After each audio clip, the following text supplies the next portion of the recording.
You think you're in control, right? Scrolling when you want, stopping when you want? Yeah, no, you're not. Your attention isn't yours anymore. It belongs to whatever steals it the fastest.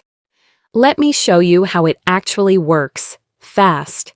Your brain loves easy dopamine, not because you're weak, but because your brain was built to save energy. Anything that requires effort, your brain quietly pushes you away from it. Apps know this, so they're designed to beat your brain. Infinite scroll, bright colors, fast content. They don't need your permission, just your attention. And the worst part? You don't notice the damage while it's happening. You only notice the results. You can't focus. You can't finish tasks.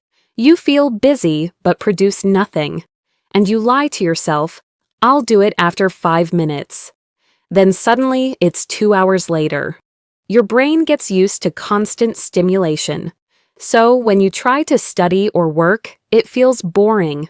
Not because it is, but because your dopamine tolerance is too high.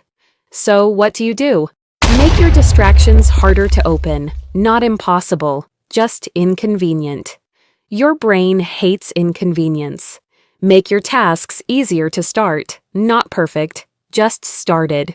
Your brain loves small wins. Replace scrolling with any tiny action, 1 page, 1 push-up, 1 draft. Small movements break the hijacking cycle.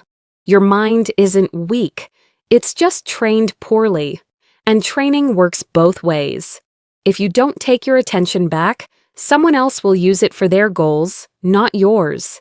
Your attention is your currency. Stop giving it away for free.